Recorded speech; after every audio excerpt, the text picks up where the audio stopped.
Hi, thanks for coming on. Andy with you here on Sunday, 19th of September, with the review of the weekend's games in Scotland. And just to say, I will be back next on Thursday, and I can tell you already, I think there's an absolutely outstanding bet in Scotland next week. I've started work on them and looking through some prices what have been put up. I cannot believe the price of one team that I have come across, and I will let you know that on Thursday, and it's odds against, and I can't believe it. I we'll talk about it Thursday, but I think there's an absolute massive error already for next week's coupon, and we'll speak about that in due course. And just to say, the reason why I put it up late today is because I wanted to see all the results, because when I do this on a Sunday morning, and we've had 3 games today, so we can't review them other games, and I like to try to get it all in, so that's why it's a bit later today. And I've just watched Tottenham against Chelsea, and if you follow this channel for the Premier League preview, and if you're on Chelsea, then I think we are in a very, very strong position, because I think they're a country mile ahead of anyone else in the Premier League I've seen so far. I think, just touching on that quickly, Liverpool, Manchester United, Manchester City, as good as they are not at the level of this Chelsea side. This side, I think, if you took the 6-1 or whatever it was that we got that time, then we are sat in a pretty position. But what I'll do is the next international break, one day, what we'll do just before that next international break, and there's nothing for us to really do that weekend, we'll go through where we are with the anti-post bets. Right, let's get on with this. And I'll come to the members' bets. I mean, we had 5 this weekend. We had 2 winners, but we broke even. But we're still behind in September, so we'll come to that anyway. Aberdeen St Johnstone. The Dons were favourites, rightly so, in my book. There wasn't enough in it. There would have been enough in this had this figure been bigger, but with that figure only 52%, 0.19, I wasn't interested. And the figure that I've given Aberdeen coming into this game, they are slightly sort of trajectory downwards at the moment. So I think exactly the same thing happened last season. We were all over them early, made money from them, and then they sort of started with a period of unpredictable play, and I think that's the case at the moment with them. So, unless we're going to get sort of juicy odds, is to stay away from them. Hibernian 2, St Mirren 2. This game did surprise me. I thought Hibs were real good things for this. We didn't have a bet in this game, but I could have quite easily made a case for backing Hibs with a figure like that. So to see St Mirren, come 2-2 was quite surprising, I have to say. That goes down as disappointing for Hibernian. And again, recent results, as far as I'm concerned, again, slightly a bit of a negative tilt towards them. We had a bet in the next game, and at half time it was looking good, wasn't it? Ross County, I thought. And I'll come to something as well in just a second, because it was a toss-up between the two, and I have opted for the wrong one, and I'm absolutely furious about it. This was the other one that I was the Livingston game, but we went with Ross, and there was so much in the price. And when I say about teams in the sort of mid-20s, if you're getting over a point, it does sort of equate, it balances itself out at value in my book, and that's why I went with Ross County yesterday. And it could have been so much better for us. We finished level, so we've not done any damage, but we were so close to getting a result here. Excuse me, Hearts are a team which I think are massively overrated by the bookmakers, and every week I seem to sort of have them at a much bigger price than what the bookmakers do. And I'm not saying that Hearts are a bad side or anything like that, but it comes down to value, doesn't it, when you're betting? It's like I was taught from an early age, you don't look for the winner, you look for the value, and then you'll find the winners that way. You don't ever go out and look for a winner. You've got to make sure you're getting value. And because if I went to, just look for winners, I'd have backed Aberdeen, Hibernian, Hearts, Dundee United, Celtic and Rangers. And I wouldn't have won on either of them, because none of them won. But yeah, it was a good bet to have, and I would have had the bet again. Of course I would. There's plenty in the price. Dundee Derby 1-0 to Dundee. That was again a bit of a surprise, and I did say there when we put this up, it was a game which you couldn't have. I wouldn't have wanted to have bet in this game with somebody else's money. But one thing I will just say, if you're ever tempted in a game like this, where there's not much between each teams and things like that, you've always got to go with something at the bigger price. But there was no value in that anyway. So, but if you sort of you want to bet and you've not sort of worked out the value and stuff, and always go with the bigger price of stuff always. This this was so close to being a bet. It was just a 21% that put me off, but I did battle with myself for a few days over this because Ross were 26 with 1.2 in. They were 6-1. Sorry, they had 2.4 in it at 21. It was just the fact that it was just 21%, but I should have made this a bet. Win, lose or draw, it should have been a bet for us, but for one reason or another, I don't know whether I was fearful of Celtic. I don't normally ever think of things. I don't normally think, oh crikey, it's Celtic or it's Rangers, it's them, mustn't back against them, because like I say to you about English football, like Manchester City didn't win this weekend, and again that was one of the big four or the top four that didn't win, and I think they might have done last week, but very rarely do all those four teams win on the same weekend. And again, there was 2.4 points in that, but it was only 21%. But it would have warranted a bet for me, really. And I should have put members onto that. If maybe we should have done both of these now in hindsight. But I was caught between the two, and I just thought that Ross had that more chance of winning. Celtic's rating was higher, and after all, it is Celtic. But credit to Livingston. But it was a bet we should have had, and I'm really, really upset that we didn't back them, because 6-1 winners do not come along often. Rangers Motherwell, surprise. Was it a surprise? They were poor midweek Rangers. I don't think they've really. It's not been a smooth season for them at all. But 4's on's a ridiculous price. I think Manchester City were 8's on. Somebody said to me yesterday, ridiculous. You just cannot back these teams at those prices. You were never going to win money. There was 4 points in Motherwell, but 11%. And when you compare it to Livingston and Ross, I shouldn't talk about the Livingston bet anyway, because we should have had it and we didn't, and I am cross with myself. Let's move on to the Championship. Now, interesting in the Championship this weekend, not one home team scored a goal. Dunfermline 0, Inverness 0. I said that was priced accordingly, and it was dead right. The bookmakers saw this exactly the same way as myself, and for that reason, I would, never going to get involved. Inverness, as I said, were the most likeliest winners, but nothing in the price, and I think that was a good point for Dunfermline in the overall scheme of things. Hamilton Air, this has to go down as disappointing, and Hamilton for me now are, this, I felt coming into this game that this would be a game that they won and where the turnaround started. To lose to Ayr at home 2-0 really is indicative of where Hamilton are. And I know the league table doesn't ever lie, but I think Hamilton look more in trouble from what I've seen so far than being potential promotion candidates. I think they're in trouble, and the anti-post bet looks done and dusted, doesn't it, already? And we're only midway through September.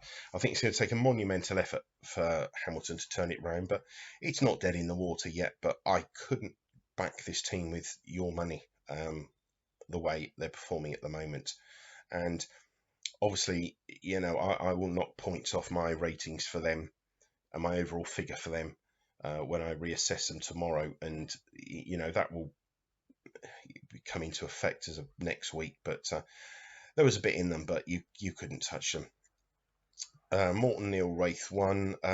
Wraith are most likely teams, but again 0.17. It was nothing worth getting overexcited about. I couldn't have all wanted to have backed Wraith at that price. Partick Neil Kilmarnock 2, that was probably the best bet, wasn't it? I think I said in the Championship. But a 0.15 in it, you can afford to leave those ones alone. But I did make them slight odds on for the game.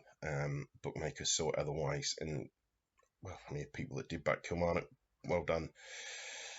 Queen of the South, Neil Arbroath 2. This was a real tight game, but the value did lie with Arbroath, and they were top rated. And all of those three were top rated: Wraith, Kilmarnock, and Arbroath, and there was value in each of them. And if you just want to follow the plain, hard, simple rule of backing a top rated team with value in them, you would have backed, well, you'd have backed Hamilton as well, but you'd have backed all of those three.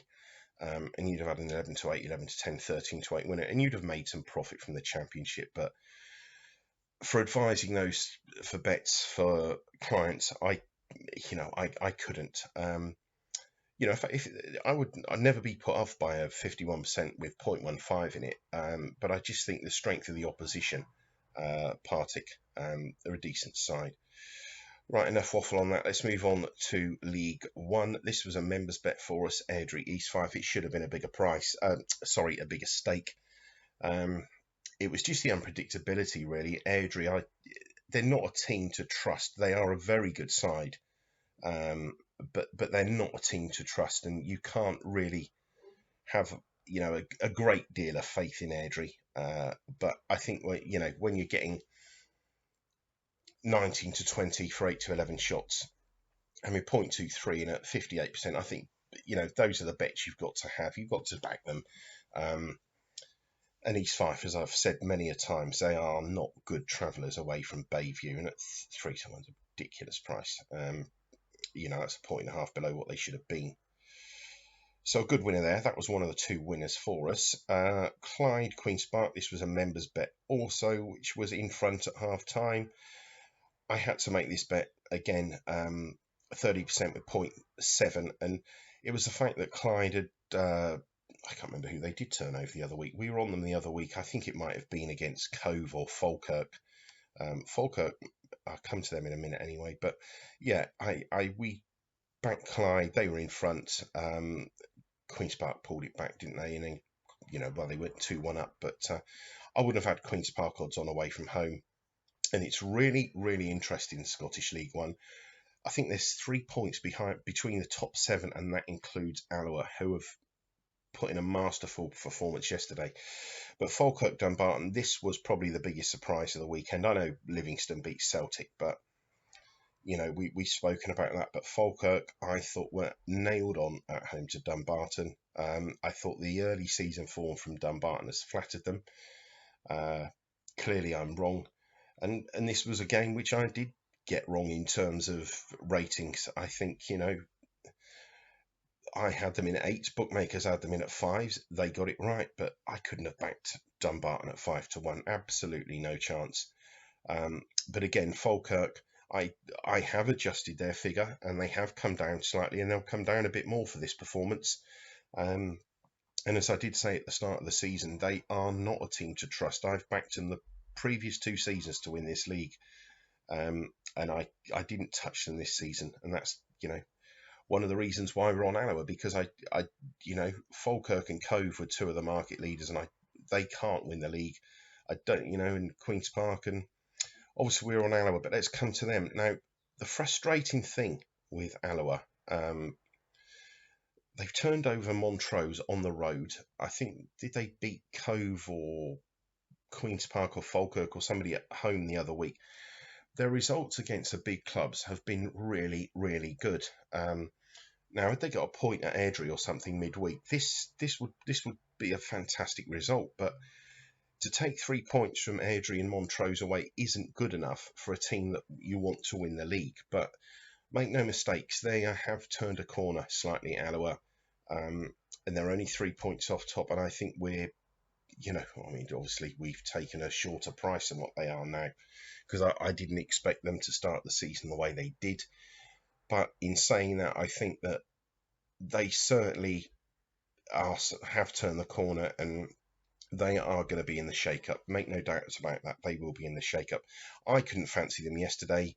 I thought Montrose would win this game. I had Montrose rated to win. You know, and again, this I mean, it wasn't nearly a bet Montrose, but they were the most likeliest winners, and there was value in it. But as I left the bet alone, I'm very pleased to see Alloa won, and I do think they're going to go close. Peter Neil Cove won. This was also a members bet for us. Again, I mean, I had you know these two bets sort of stood out to me. 0.7 at 30%, and we got 0.85 at 36%. We got nearly an extra point in Petehead. I know they didn't win, but half time going in 0-0, I was hopeful, and we did go with some really decent prices this weekend. And the good thing is, you know, when you get a weekend like this weekend, even if you don't win and you've backed stuff at big prices, you only need one or two of those to actually come off, and it makes things so much different for you.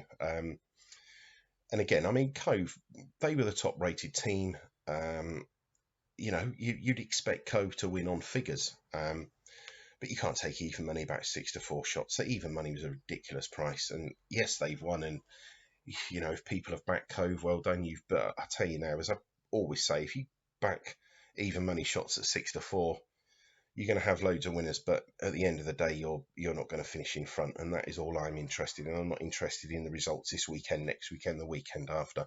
I'm interested in how it stacks up over the long term. Let's move on to League Two. We had a bet in League Two. We'll come to that. This was Friday night, Edinburgh 2, Stirling 2. I didn't get involved. Really tight game. Stirling, second favourites for the league. I still can't have them. I think the league's pretty much, you know, only going one way in League Two. This was a members bet, wasn't it? Kelty half-time and full-time, 2 points to win.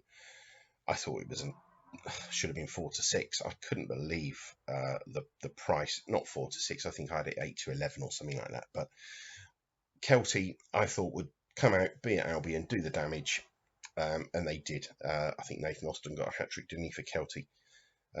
Country mile between the two sides. I thought that was nigh on a certain bet as you could get, to be honest.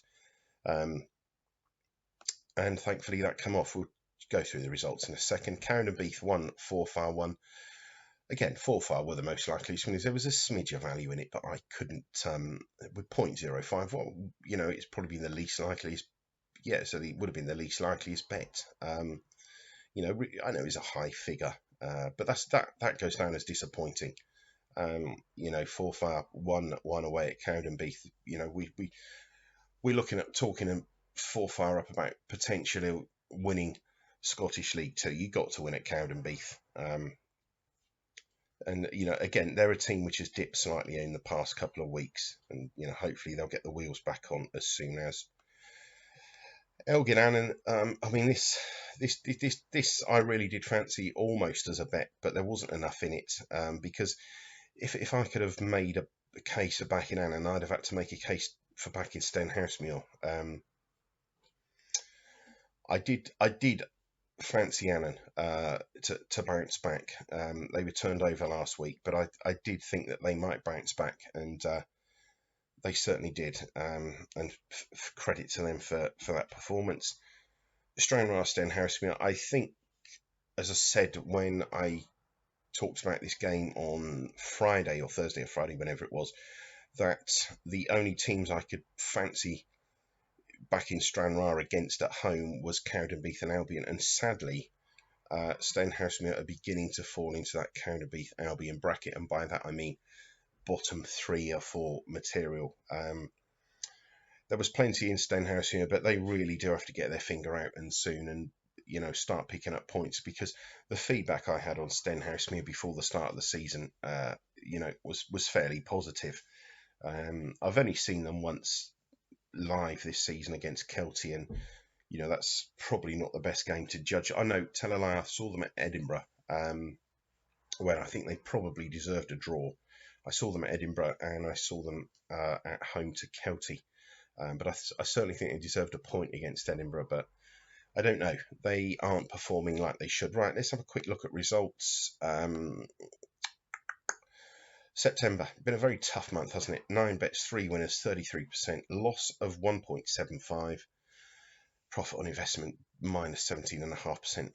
Nothing to worry about because, I mean, August we made 16.98. So even if we lost 10 points this month, I'd still be fairly happy where we are in the overall scheme. That was last week. Inverness Partick. We had Cove Montrose and Stenhouse me at 4 fast. Stirling, they lost. Ross to beat Hearts. Airdrie to beat East Fife. Clyde to beat Queen's Park. Again, you see, we've gone with a 4-1, a 3-1. I'm not going to say being unlucky in both things. I don't think that comes into it. But add one of those win, just one of those would made massive difference. Petehead to beat Cove and Kelty half-time, full-time. Now, I think that's the second time we've done that. We have done that before. We've done it in the first week, Kelty half-time and full-time. Now, just a quick one here on this Kelty half-time, full-time. Now, even money was available with a lot of bookmakers. I couldn't get that. I had to accept 10 to 11. But I've put it down as evens because, I don't, everybody should have been able to get evens because it was there with enough. But I tried to get the evens, and I think with the bookmakers that are offering evens, I could have got a total of about, I think, £1.60 on with them. Sort of 4 different bookies, and there was no liquidity on Betfair for this. So I've had to take 10 to 11, which,